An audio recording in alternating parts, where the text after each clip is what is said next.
una hora y media o 2 horas de exposición. Luego haremos un pequeño descanso para tomar un café y tal. Y luego pasaremos a otro turno de 1 hora u hora y media de preguntas, porque ahí en las preguntas normalmente es donde está el meollo de todas esas dudas que sin duda, valga la redundancia, el tema suscitará. Bien, pues como veis, el título de la charla es Verdades y mentiras sobre las bacterias, los virus, las epidemias, los pinchacitos preventivos, etc. Y vamos a ello, porque este tema, como todos vosotros sabéis, se trata de un verdadero paradigma, es decir, como sabéis también, un paradigma es una creencia. ¿Se oye bien? Perfecto. Un paradigma es una creencia, es un convencimiento colectivo que motiva la conducta de la sociedad. Y por tanto, el tema de las bacterias, de los virus, de las infecciones y de las epidemias es un paradigma que ya tiene una existencia de más de 150 años. Seguramente habéis recibido la antitetánica y todas las demás pinchacitos. Y además, esta verdad paradigmática, pues no solamente la hemos vivido desde casa, desde la más tierna infancia, sino que luego hemos pasado a la escuela y también nuestros maestros han estado machacándonos con esta verdad paradigmática, que yo voy diciendo verdad, pero luego vamos a concluir que ha sido una gran mentira. Pero lo hemos vivido como una verdad indiscutible, porque todo el mundo que se encargaba de formarnos, de educarnos, pues nos ha ido diciendo que esto de la teoría del contagio o de la teoría de la infección era una verdad indiscutible. Es más, también posiblemente muchos de nosotros, hasta que no hemos descubierto que este paradigma era un paradigma falso, pues incluso lo hemos practicado, no solamente en nuestras propias personas, sino en las personas de nuestros hijos o de gente que ha estado a nuestro cargo. En la actualidad, este paradigma está tan introducido en nuestro consciente colectivo que somos muy pocos, poquísimos, los médicos que estamos en contra de este paradigma. Es decir, somos gente que, aunque fuimos preparados como todos los demás para creernos este paradigma, esta verdad falsa, pues somos, digo, muy pocos los médicos que, por nuestra propia práctica médica, hemos ido descubriendo que aquello que nos habían dicho era totalmente falso. Digo que en la actualidad somos muy pocos los médicos, digamos, que nos hemos dado cuenta de esta gran estafa. Pero si miramos la historia, los médicos que nos hemos dado cuenta, pues hemos querido como querer estudiar, querer enterarnos de cómo se había montado esta gran farsa, pues nos hemos dado cuenta que aunque ahora somos pocos los médicos que estamos en contra de la teoría del contagio y de la infección, y que estamos en contra de los pinchacitos pseudopreventivos, resulta que esto no era así al principio del siglo XX, finales del siglo XIX hasta mitad del siglo XX. Porque en esa época, la mayoría de los médicos, la inmensa mayoría de los médicos, era o tenían la opinión que ahora tenemos unos pocos médicos. En aquel tiempo eran la mayoría. Yo he traído aquí un libro de Historia de la Medicina, sacado de la Facultad de Medicina de Valencia, de la Cátedra de Historia de la Medicina, donde relata efectivamente que, por ejemplo, en esta zona nuestra, zona de Castellón, zona de Valencia, de Barcelona, etcétera, de España y de Europa, la mayoría de los catedráticos de medicina estaban en contra, negaban la recién introducida teoría de la infección. Ellos sabían que, porque acababan hacía unas décadas que se había introducido el microscopio en la práctica médica, pues recién habían descubierto que en nuestro cuerpo se podían encontrar una enorme variedad de diminutos seres llamados bacterias y que había muchas familias de esos seres microscópicos. Pero la mayoría de los médicos, digo, del siglo XX hasta mitad del siglo XX, nunca pensaron, es más, negaron y se enfrentaron a aquellos médicos que decían que esos nuevos invitados, esos seres microscópicos, producían enfermedades. En realidad, los que afirmaban que producían enfermedades, pareció que encontraron la causa de todas las enfermedades que ya eran conocidas y tratadas desde antiguo. Pero ellos dijeron, estas enfermedades acabamos de descubrir que las causan estos pequeños seres que acabamos de ver por primera vez en la historia. Digo, la mayoría de los médicos dijeron que eso no podía ser así por dos razones. Primero, porque esas enfermedades que decían que se causaban esos nuevos invitados de la ciencia, ellos y sus antepasados médicos las trataban sin utilizar antisépticos, sin enfrentarse a esos seres microscópicos, y las curaban. Entonces, si ellos, sin tener en cuenta la existencia y la agresión de esos seres, trataban esas enfermedades y las curaban, no podían ser la causa de esas enfermedades. Y la segunda causa es que pronto vieron que todos tenemos esos seres microscópicos.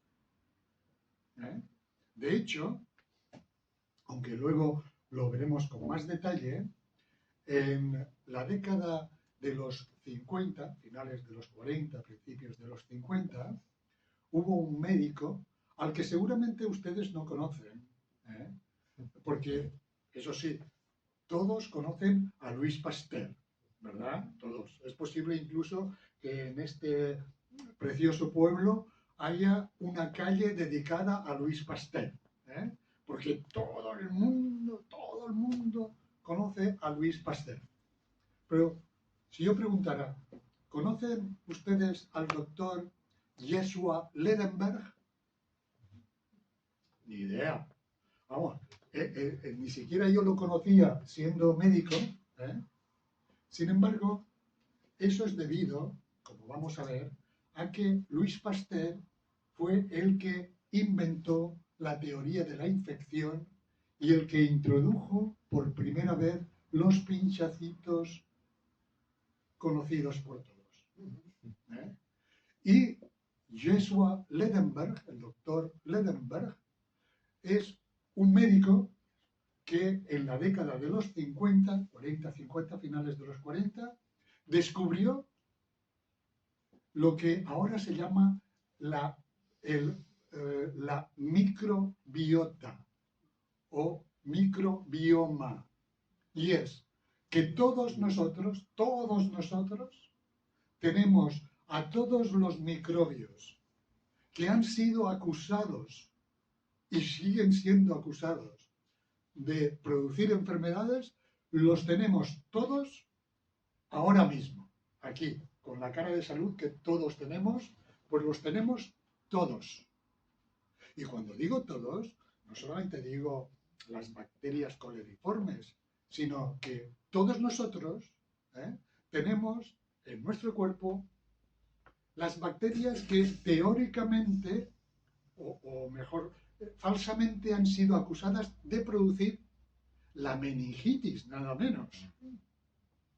Todos nosotros tenemos el meningococo ahí, en las vías respiratorias y vías digestivas. Y no tenemos meningitis. Todos nosotros tenemos las bacterias que causan las neumonías. El neumococo vive tranquilamente en nuestras vías respiratorias y no tenemos neumonía. Y así el cólera, la tuberculosis, la tosferina, etc. Todas esas enfermedades que durante el siglo XX la prensa pregonó que causaban grandes epidemias. Y se atribuían a esos bichitos microscópicos que simplemente viven con nosotros. Es más, nos son tremendamente beneficiosos, incluso algunos de ellos necesarios, porque realizan una serie de funciones biológicas, metabólicas, sin los cuales no podríamos hacerlas. Bueno, pues eso lo descubrió un médico que nadie conoce, Joshua Ledenberg.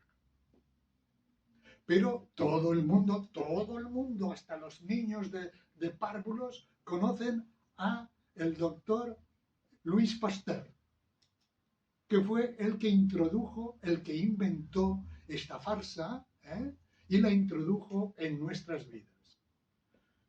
Lo que pasa es que la mayoría no sabe siquiera este pequeño detalle que les voy a decir. El doctor Louis Pasteur no era médico. Era un industrial. Era doctor, pero doctor en química. Y era un industrial de la cerveza y los licores. Que eso sí, se hizo riquísimo vendiendo pinchacitos preventivos contra estos microbios que son nuestros amigos. Esto que les estoy contando y que seguramente a algunos de ustedes les parecerá increíble, incluso mentira, esto es verdad, pero no me extraña que les parezca increíble y mentira, porque los propios médicos, los que salimos de la facultad y nos dedicamos a curar a la gente, no sabemos esto que este médico les está contando. Yo mismo me tuve que enterar unos años después, debido precisamente a unos hechos que yo en mi trabajo comprobé y que contradecían todo este paradigma que me habían enseñado en la facultad.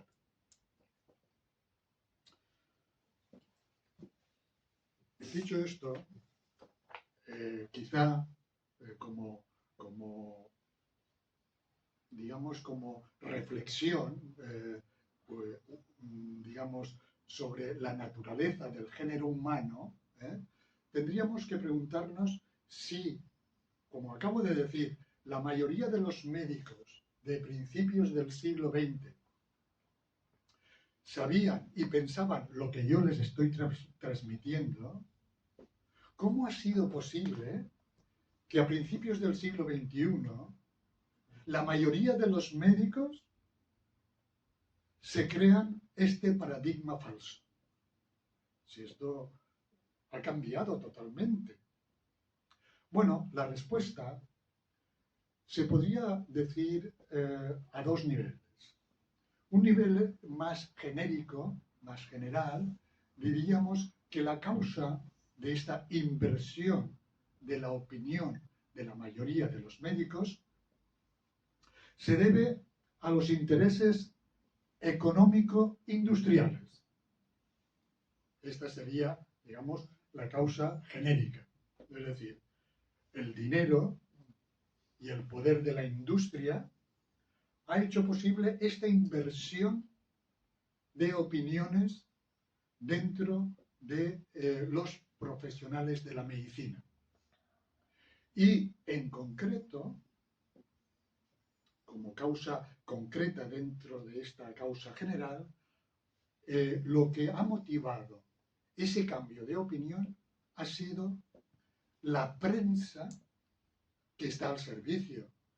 Es propiedad de la industria y del dinero, y la docencia médica, que aunque se resistió un poco más, ha acabado siendo también vasalla, propiedad del poder económico, de la industria farmacéutica. Puesto que esta industria, seguramente algunos de vosotros lo sabréis, es la más potente que hay en estos momentos. Creo que incluso más potente que la industria de las armas, y fijaos lo potente que es, porque esta industria farmacéutica es un trust que va junto a la industria química, a la industria petrolífera, que es las más grandes industrias que dominan el mundo. Pues bien, esa inversión de la opinión de los profesionales de la salud ha sido lograda porque desde el principio, es decir, desde finales del siglo XIX y principios del siglo XX, la prensa ha ido aterrorizando al personal con supuestas epidemias, ha ido informando, entre comillas, al personal del hallazgo de medicaciones que prevenían de esa muerte terrible que anunciaban. Primero anunciaban la muerte y luego anunciaban la solución. Como recientemente habréis podido comprobar. Primero se asusta a todo el mundo, y luego se vende el seguro de vida. Y como ya saben los grandes maestros de la propaganda que el miedo es el sentimiento que más vence a la mente colectiva, pues esta historia es una historia repetitiva desde entonces. Primero aterrorizamos, y luego vendemos la solución. Y por eso, recientemente, hemos visto lo que hemos visto. Es decir, hemos visto hace 3 años atrás cómo toda la prensa, desde las 6 de la mañana hasta las 12 de la noche, se pasaba en todos los programas, daba igual que el programa fuera de opinión rosa, de noticias, de comentarios, bueno, luego están los contertulios estos que saben de todo. Es decir, les puedes preguntar cualquier cosa, que ellos te contestan. Bueno, pues todo este personal se pasó el año 2020, por ejemplo, para ir ya directamente al tema, asustando, amedrentando, acojonando a todo el personal. De hecho, los médicos y no médicos que nos hemos enfrentado a esta historia, todo el mundo te decía, pero es que yo tengo miedo. Es que yo me voy a pinchar porque es que estoy absolutamente aterrorizado. Y bueno, y hemos visto lo que hemos visto de abuelos que han dejado de ver a los nietos, de hermanos que durante 3 años no se han... y, en fin, si alguno de esos componentes familiares decía que no se pinchaba, pues más todavía. Es decir, a este era que ni acercarse a casa. A mí me ha llamado 4 veces para pincharme. Anteayer. Ya. Y los mandé. Y ahora, no quiero yo. Pues que conste que esto va a seguir. Y me han quitado de desayunar al principio de 3 o 4 sitios también. Pero yo solamente ahí. Ahí, pues muy bien. Pues ved cómo todo esto se ha ido repitiendo durante estos últimos, sobre todo, 100 años. Y sobre todo después de la Segunda Guerra Mundial. Los pinchacitos, hasta la Segunda Guerra Mundial, como resulta que os he dicho que la mayoría de los médicos estaban en contra, eso motivó que hasta esas fechas prácticamente los únicos que recibían pinchacitos eran o soldados, que no podían decidir, o huérfanos, que tampoco podían decidir. Todas esas pinchacitos que se dieron hasta ahí, hasta la Segunda Guerra Mundial, la prensa se encargaba de decir que eran grandes logros de la humanidad y gracias a Dios que tenemos los pinchacitos. Y seguramente habréis oído decir, y seguramente os dirán cuando vosotros lo habléis por ahí, que los pinchacitos han salvado a millones de personas. Pues esos pinchacitos que se daban antes de la Segunda Guerra Mundial, ahora están absolutamente prohibidos, porque son altamente tóxicos, son incluso letales. La pregunta es, bueno, si antes salvaban a millones, ¿cómo es que ahora están prohibidos? Cualquiera que estudie o lea las aventuras de los grandes descubridores y aplicadores de los pinchacitos, verá que es de un descaro absolutamente insoportable. Aquí nosotros, los valencianos y castellonenses y tal, tuvimos a un héroe de los pinchacitos, un tal Jaume Ferran, que aquí en este libro de historia oficial, esto es de la Facultad de Medicina, este libro, por cierto, lo podéis encontrar en las bibliotecas públicas porque lo patrocinó, lo financió la Generalitat y está en todas las bibliotecas públicas. ¿Puedes decir el...? Sí, el título es La inoculación preventiva contra el cólera morbo asiático.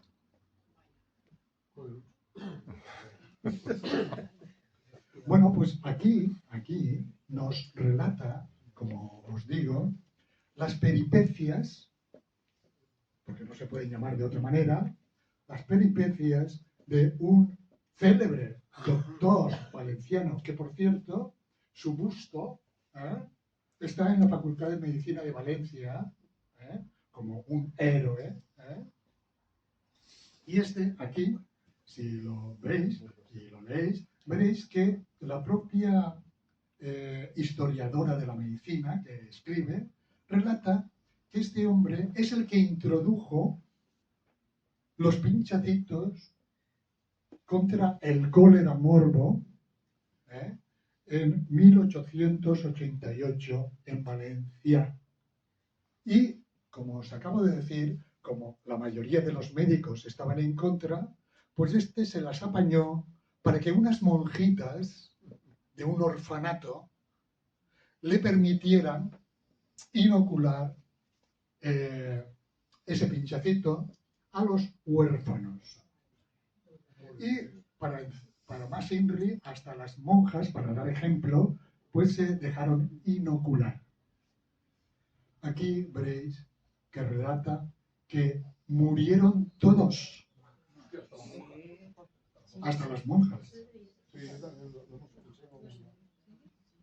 Pero no creáis que esa masacre, le costó a este hombre algún tipo de juicio o de acusación. No, no. Unos años después, le dieron un casi premio Nobel por haber introducido y haber sido el héroe de haber introducido esas vacunas en nuestro pequeño país.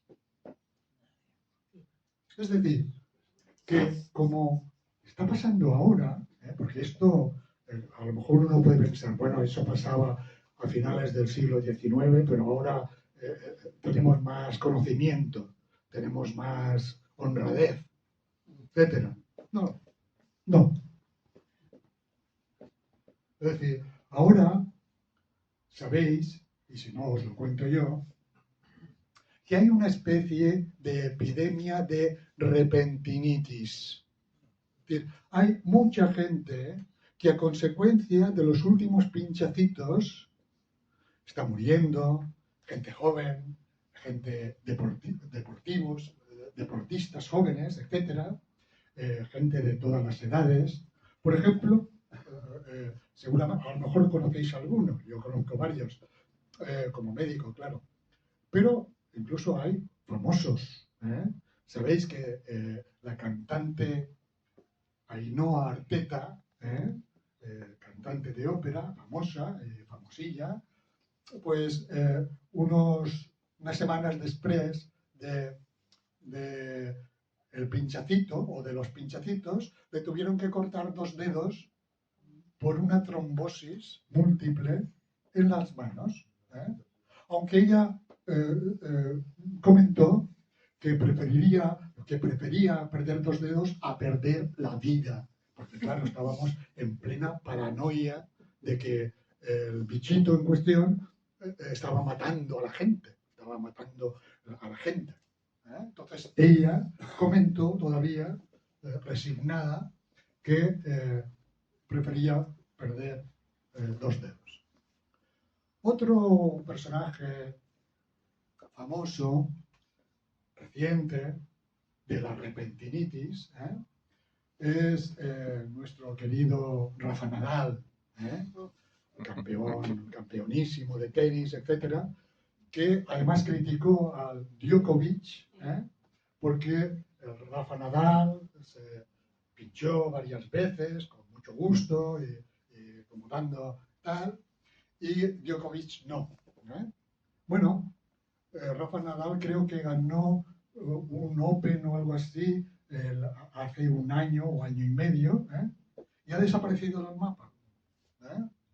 Djokovic, que es más viejo que Nadal, hace unos meses ganó el Abierto de Canadá, fue finalista en el Wimbledon, etc. Es decir, ahora, eso sí, nadie nos dice qué le pasa a Rafa Nadal, un tío joven en plena efervescencia. Y así, hace poco también, el campeón de lucha leonesa, un chico joven de 23 años también murió repentinamente, el Kun Agüero. Es decir, bueno, todo eso son personajes famosos que están al alcance del conocimiento de todo el personal. Y luego está la gran cantidad de gente anónima que estamos atendiendo los médicos y que todos refieren que la enfermedad o la molestia o el síndrome que padecen apareció unas semanas después de los pinchacitos y que antes no lo tenían. Y gente muy joven. Hay que destacar la cantidad de alteraciones menstruales y ginecológicas en chicas jóvenes, pinchaditas, y la cantidad de muertes repentinas y de ictus en personas más creciditas. Tanto es así que hace poco yo estaba viendo unos vídeos en las redes y pasé por un vídeo que hacía unos mexicanos que además no se dedicaban a la salud. Era un grupo de dos periodistas mexicanos que hablaban de acontecimientos sociales, de alteraciones de fenómenos naturales, de sequías, de huracanes y tal. Y en ese, que es lo que me llamó la atención y me introduje en él, decía, ¿qué está pasando en América? Bueno, esto de que me meto allí, y ellos, que no se dedican a temas médicos, estaban preguntándose por qué se está muriendo tantísima gente desde hace 2 años para acá. En Estados Unidos, en México, hay una repentinitis, un cuadro general de repentinitis de gente que está muriendo sin que le corresponda, por decirlo así. Gente joven, gente sana, que desde hace 2 años para acá, precisamente cuando empezó la campaña de pinchacitos, que están teniendo enfermedades raras y fatales. Pero esto, que ya veis que empezó a pasar a finales del siglo XIX, pasó durante el siglo XX y sigue pasando, pues la prensa, que está al servicio de la industria, del dinero, es que es evidentísimo, todo el mundo lo... vivimos en un mundo, queridos amigos, que casi todo, sabemos todo lo que está pasando, pero no podemos o no queremos o no nos animamos a hacer nada. Es decir, todos sabemos, porque estamos hablando... Pero si dices a la gente, no te creen, te cogen como loca, a mí me cogen como loca. Ya, a ti y a todos, querida. Nos Està pasa mal a del todos. cap, Ya. està mal de cap ells. Ya. Pero fijaos, para que veáis que no solamente es la prensa, que la prensa es toda la prensa. Además, fijaos que hasta ahora todavía se puede distinguir poco como la prensa de izquierdas y la prensa de derechas. Pero en estos casos hay unanimidad. Países de derechas, países capitalistas, países comunistas. Pero en estos casos, unanimidad, todos a una. No hay discusión ninguna. Y digo, la prensa está siempre en primera línea de publicidad, de propaganda, de terror, de crear alucinaciones colectivas de terror para vender estos productos. Pero es que hemos dicho que también está la docencia médica. Es decir, todos los médicos, os hablo un médico, es decir, desde que entramos en la facultad hasta que salimos, se nos lava el cerebro para que no haya ningún tipo de discusión sobre la verdad de este paradigma falso. Y yo, a pesar de estar hoy aquí y de haber escrito libros en contra de este paradigma, etc., tengo que confesaros que durante algún tiempo yo estaba convencido de ese paradigma. Afortunadamente no fue mucho tiempo, pero bueno, lo estuve y durante un tiempo receté antibióticos y receté pinchacitos, etc. sé que algunos de mis colegas tuvieron quizá el momento y la oportunidad de darse cuenta también. Pero muchos de ellos se han dejado llevar. Se han dejado llevar pues, por la opinión general, porque es que también hemos visto precisamente en estos últimos años cómo médicos que se han rebelado contra el sistema los ha aplastado, los ha expulsado inmediatamente. No les interesa para nada los médicos que estamos por los pacientes y no estamos por el sistema.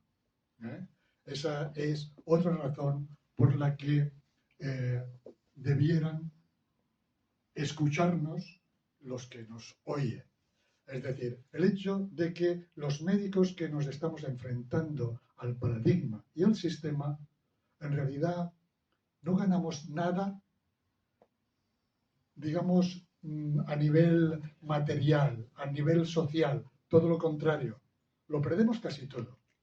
Es verdad que no quiero quejarme, porque no me quejo, porque sí que ganamos a nivel personal, a nivel de conciencia. Yo no me cambio por ninguno de los que están dentro del sistema y que disfrutan de los placeres y las ventajas que el sistema les ofrece. Entonces, no me puedo quejar. Estoy contento de estar como estoy.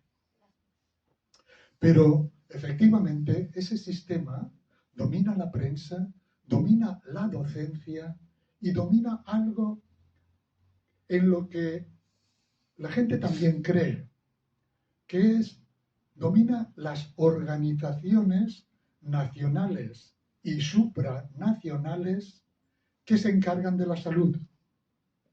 Todo el mundo, también lo habréis podido comprobar cuando os habéis enfrentado, pero es que lo dice la OMS, es que lo dice el Ministerio de Sanidad, ¿tú dónde vas? Pero si lo dice el Ministerio de Sanidad y lo dice la Comisión Europea de Salud. Toda esa gente está al servicio de la industria farmacéutica. Para empezar, si lo queréis buscar, buscadlo y lo veréis. Por ejemplo, la gente cree que la OMS es un organismo público que como público pues se preocupa de la salud pública. Bueno, si uno indaga, ve que el 82% del presupuesto de la OMS, no el 40 ni el 20, no, el 82% del presupuesto de la OMS lo pagan las multinacionales. Entonces, en mi pueblo dicen que quien paga, manda.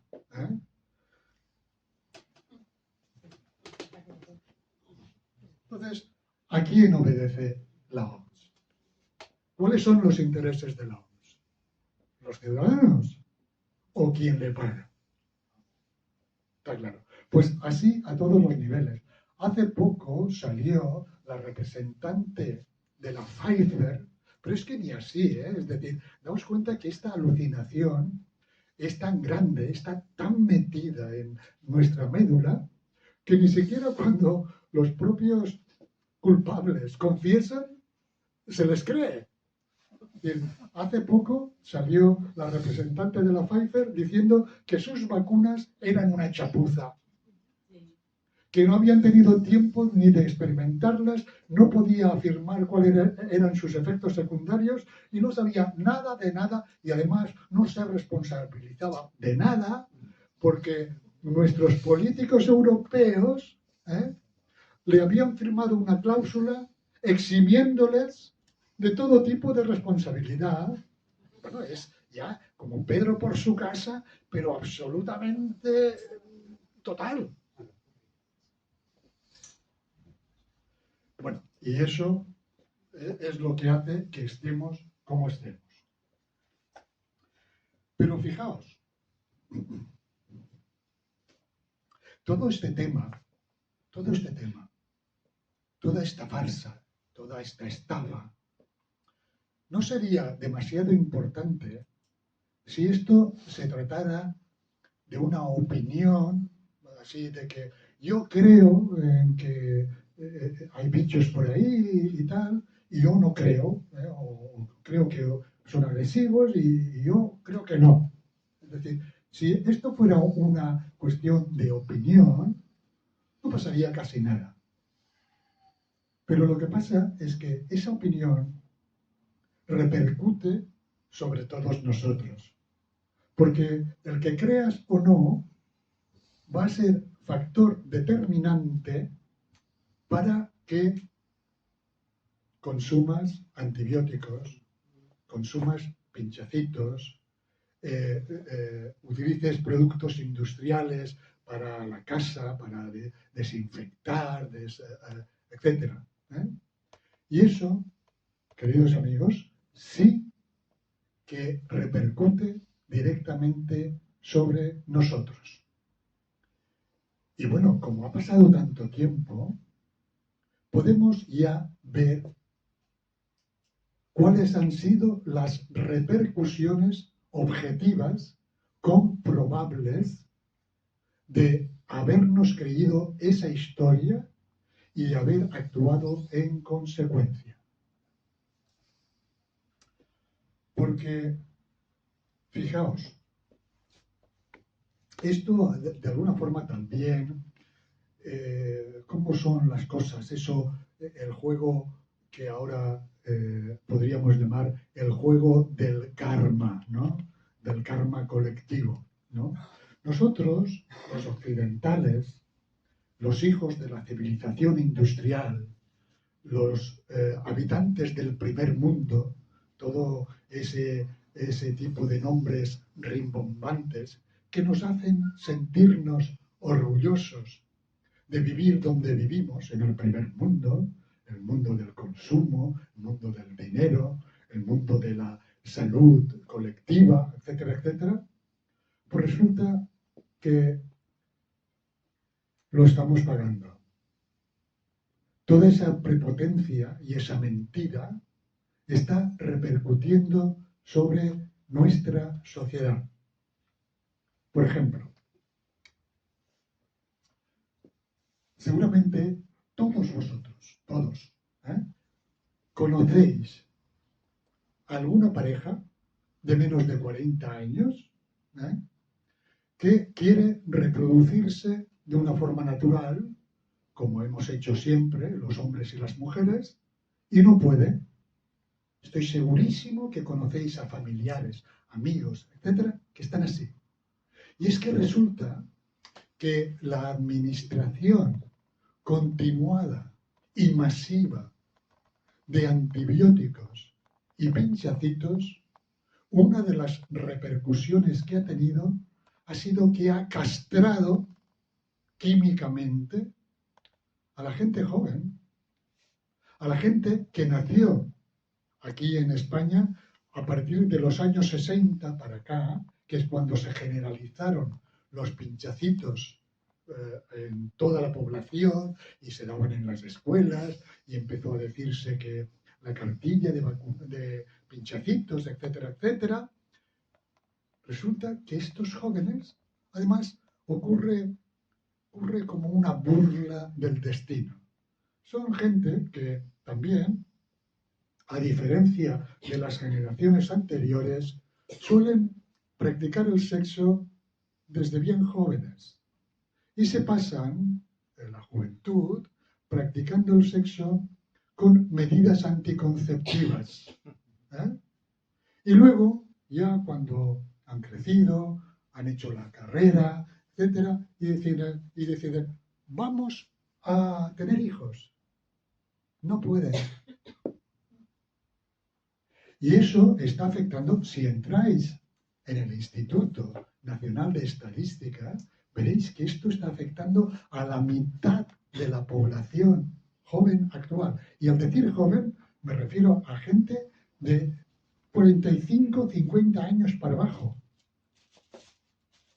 que son gente que nació, calculando, pues en los años 60, 65, 70, 80, etc.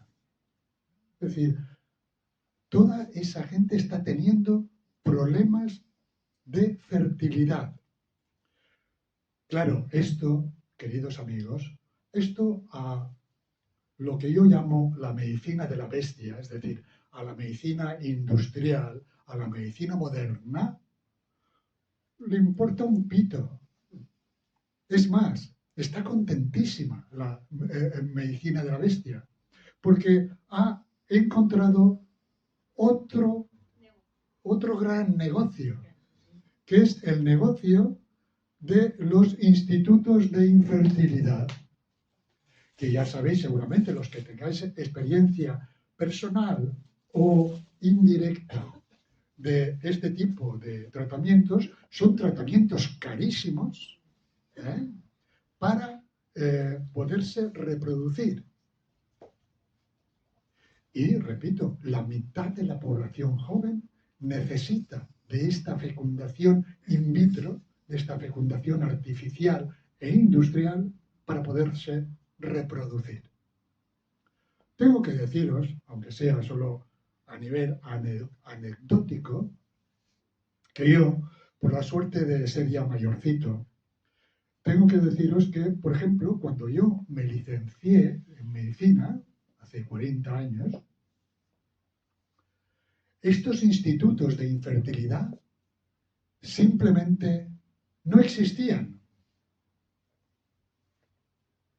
Porque en aquel tiempo los hombres y las mujeres éramos fértiles. Éramos fértiles. Nos juntábamos y teníamos hijos. De una forma espontánea, gratuita y sin ningún tipo de hormonación ni ningún tipo de nada de nada. Pero a medida que este primer mundo ha ido progresando e introduciendo todo este tipo de productos químicos, supuestamente para mantenernos con vida, defendernos de las enfermedades, etc., ha castrado a la gente joven actual. Y a aquellos que no ha logrado castrar, les ha sometido a otra realidad bastante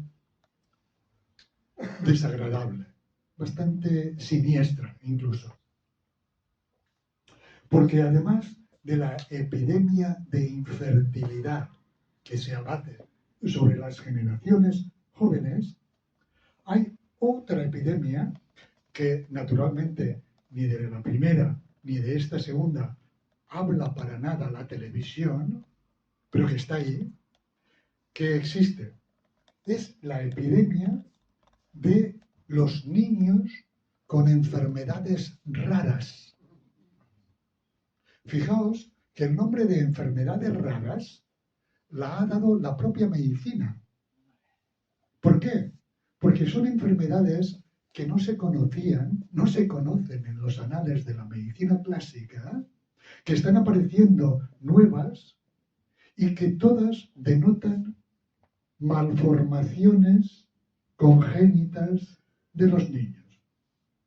Podríamos decir que son niños que nacen estropeados, averiados.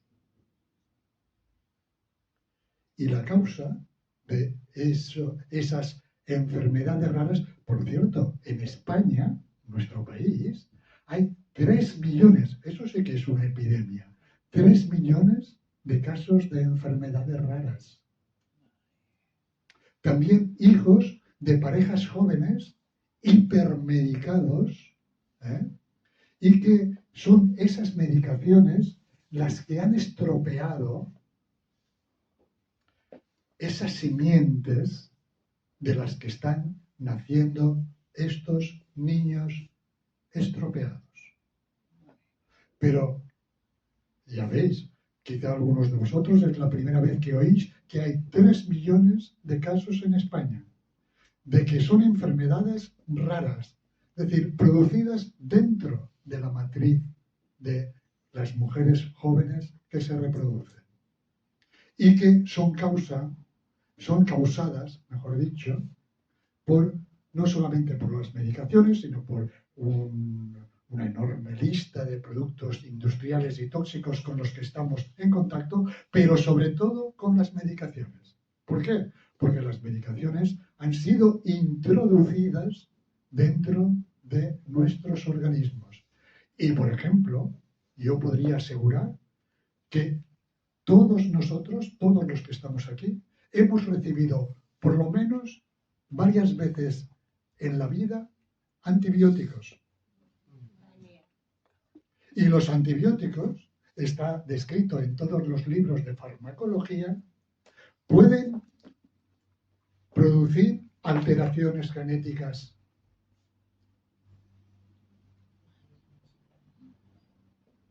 Entonces, se explica por sí mismo este fenómeno total, esta pandemia que sí que es real, aunque la televisión se calle. ¿De acuerdo? Bien, y hay otra epidemia grande que también es propia de nuestra edad, de nuestro tiempo y de nuestra gente, que está directamente relacionada con este paradigma falso que estamos analizando y denunciando. Son las enfermedades autoinmunitarias. Por ejemplo, seguramente también, perdonad que siempre me refiero un poco a vosotros, pero es para que lo comprendáis, sobre todo si lo sufrís. Es decir, seguramente sabréis, y si no os lo digo yo, que las alergias tan comunes son enfermedades del sistema inmunitario. Es el sistema inmunitario que reacciona violentamente en determinados casos contra nuestras propias estructuras orgánicas. Y hay algunas de esas enfermedades que son, podríamos decir, más o menos banales, como pueden ser rinitis, conjuntivitis, dermatitis molestas, etc. Pero hay algunas que son mortales, como por ejemplo el célebre, por lo frecuente que se está volviendo, ELA, esclerosis lateral amiotrófica, que acaba matando a la gente, inutilizándola, bloqueándola y finalmente matándola. Como el lupus eritematoso o no eritematoso, el síndrome de Crohn, que también es muy frecuente. Es decir, todo este tipo de enfermedad, las artritis reumatoides, que hay más de 3 millones de españoles que padecen artritis reumatoide, que es una enfermedad autoinmunitaria. Bien, estas enfermedades, por cierto, ocurren como las enfermedades raras. No existían antes, a principios del siglo XX, no existían. Es más, yo mismo, que os he dicho que me licencié hace unos 40 años, os podéis creer que yo no estudié el ELA, porque apenas habían casos de pinchacitos y apenas habían casos de ELA. Yo no estudié el autismo, porque no habían casos. Ahora, casi 40 de cada 100 niños nacen con algún tipo de autismo. No estudié la fibromialgia, que es otra enfermedad autoinmune, que yo me enteré de la fibromialgia cuando ya llevaba 20 años de médico. Todas estas enfermedades, repito, del sistema inmunitario, además existe una confluencia histórica, una simultaneidad donde se une la primera vez en la historia de la humanidad que se dan vacunas masivamente con la intención teórica y comercial de mejorar el sistema inmunitario, con la primera vez en la historia de la humanidad que aparecen tantísimas enfermedades del sistema inmunitario. La relación causa y efecto es evidente, pero la medicina no la contempla, la niega. Cualquiera de vosotros que esto se lo diga a un médico, bueno, os puede hasta pegar. ¿De cómo te atreves a decir que las vacunas son la causa del estropicio del sistema inmunitario? Es decir, teóricamente los pinchacitos eran unos productos industriales que por primera vez en la historia de la humanidad tenían que mejorar el sistema inmunitario. Sin embargo, ese sistema inmunitario, coincidiendo con esa manipulación, se estropea masivamente y no hay nada que decir. Es evidente que así es, ¿no? Por tanto, queridos amigos, como esto además es algo, todo lo que os he contado, no se necesita ser médico para verlo, para comprobarlo en vuestros familiares, en vuestros amigos, en vosotros mismos. Yo siempre, como médico soy científico. Me ha gustado siempre la ciencia y la he estudiado con interés, con asiduidad, y siempre he tenido claro que para aprender de la ciencia hay que utilizar el sentido común y la lógica aristotélica, la simple lógica de siempre. 2 y 2 son 4, y si A es igual a B y B es igual a C, C y A son iguales. Es decir, el sentido común es lo que debemos utilizar todos para librarnos de este tipo de estafas. Porque si lo utilizamos, el sentido común, porque encima yo soy creyente y yo tengo una parte de mi vida donde el sentido común no me sirve, donde me sirve algo que es la fe, que no necesita de una explicación lógica. Pero la ciencia, si no se explica con lógica, no es ciencia. Por tanto, siempre, porque, por cierto, ya nos han colado la última, pero nos intentarán colar más y más y más.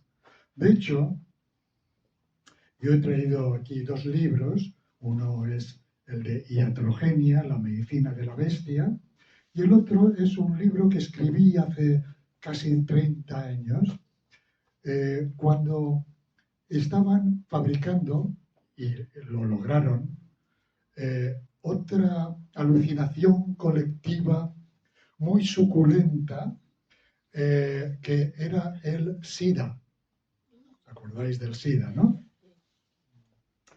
Fue lo mismo que el tema del bichito este último, lo mismo, pero con otra película. Por cierto, que en ese tema anterior del SIDA, ahí no, fijaos, en 6 meses sacaron una vacuna. O sea, el SIDA han pasado 30 años y no han sacado todavía ninguna vacuna. Pero ¿sabéis por qué?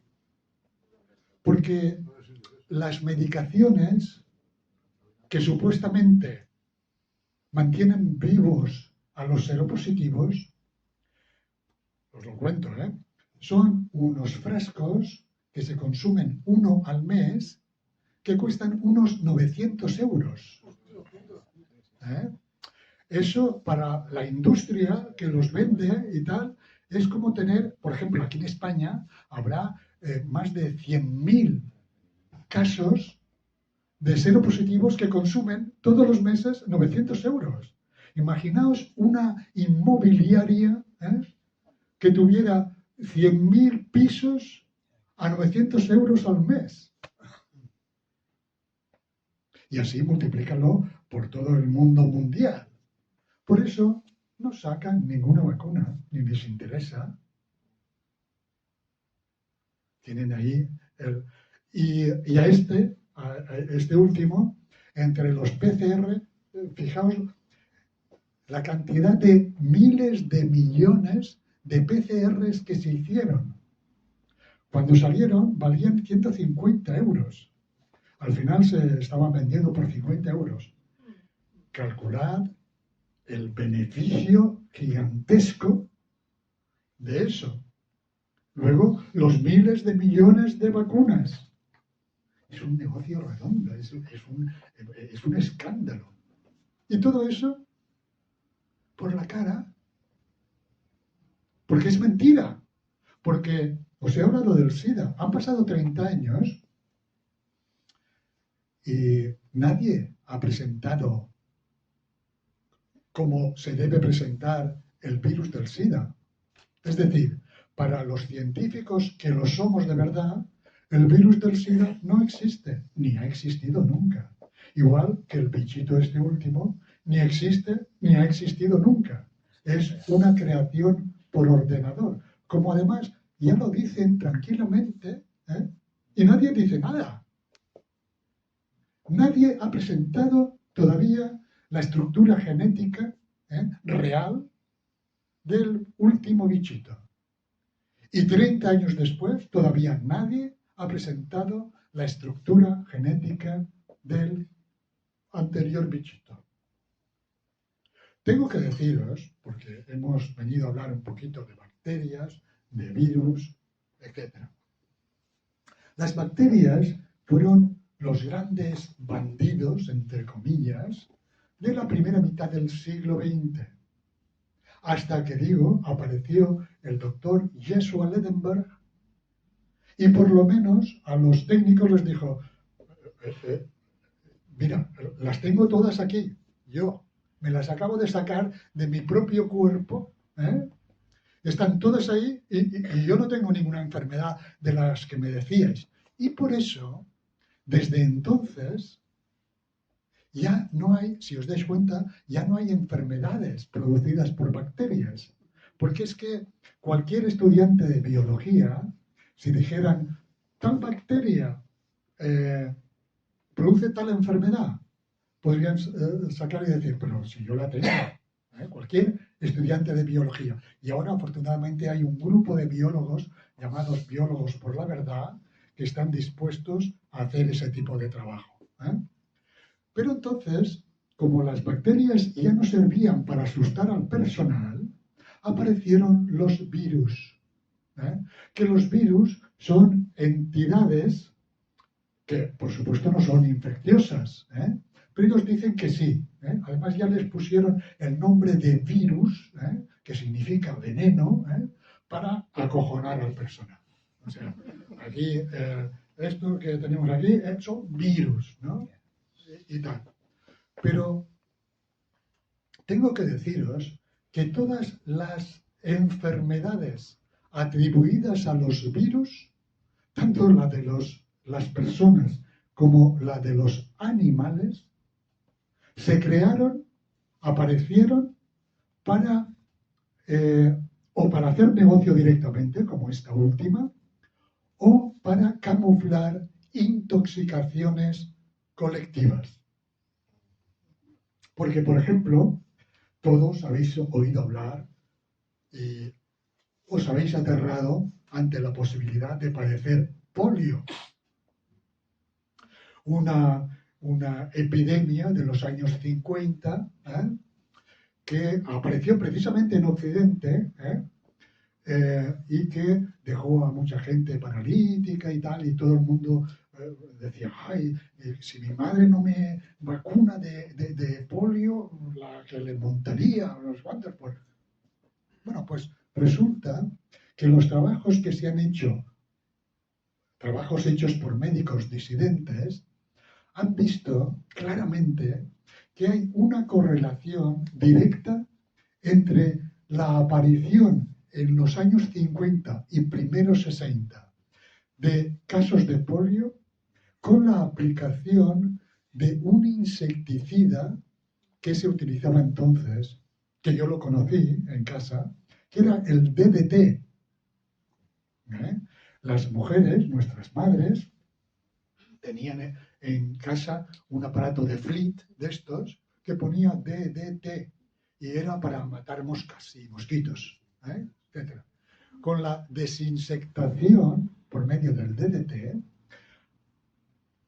aparecieron ese tipo de lesiones medulares en algunos niños que luego quedaron paralíticos.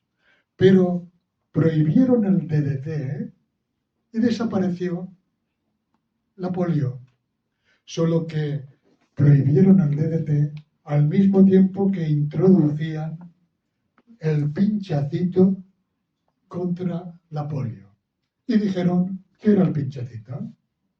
Pero hay una correlación directa tanto de tiempo como de lugar de los sitios donde se utilizó el DDT masivamente para desinsectar, aparecieron los casos de polio, que desaparecieron en el momento en que prohibieron el DDT y se mantuvieron en los países del tercer mundo, donde siguió aplicándose el DDT. Lo mismo ocurrió con el SIDA. Fijaos que el SIDA aparece ahí a principios de los años 80, cuando los jóvenes, los primeros jóvenes, las primeras generaciones de jóvenes hiperpinchados preventivamente en los años 60, tenían 20, 30 años, años 50, 60 empezaron las vacunaciones masivas, pues ahí, es decir, el SIDA, que recuerdo las siglas, síndrome de inmunodeficiencia adquirido, es decir, apareció un síndrome de inmunodeficiencia, es decir, un estropicio del sistema inmunitario en gente que teóricamente tendría que ser hiperinmune. O sea, gente que por haber sido las primeras generaciones que teóricamente les habían mejorado su sistema inmunitario, tendrían que ser supermanes de la inmunidad. Pero no, eran inmunodeficientes. Y claro, para no tenerse que plantear lo que estamos planteando aquí, se inventaron un virus nuevo. Como además, el inventarse un virus es absolutamente gratuito. Dicen que hay un virus, no es comprobable, no lo dice más que la OMS, la revista Nature, que efectivamente está subvencionada por las multinacionales, etc. Y nadie puede decir que no. Es gratuito. Pues el SIDA se atribuyó a un virus para no tener que plantearse que aquella campaña enorme de pinchacitos en todos los jóvenes europeos y americanos había sido un tremendo fracaso. Hay que añadir, para ser veraces, que además de ese fracaso del sistema inmunitario, se juntó en esa época la introducción masiva de drogas intravenosas como la heroína, popper, etcétera, la cocaína, todo esto, y sobre todo los productos de adulteración. Digamos que la sumación de los pinchacitos, la sumación de que todas esas generaciones habían sido tratados masivamente con antibióticos y quimioterápicos, y la drogadicción, digamos, toda esa sumación hizo que en Occidente aparecieran una enorme cantidad de casos de inmunodeficiencia. Repito, en gente que tendrían que ser todos supermanes de la inmunidad, porque habían sido, a diferencia de sus padres y de sus abuelos, habían sido los primeros en que se había desarrollado un programa de mejora del sistema inmunitario. Bueno, con esto dejo un poquito para que asimilemos esto, descansamos un ratito y pasamos a las preguntas después. ¿De acuerdo?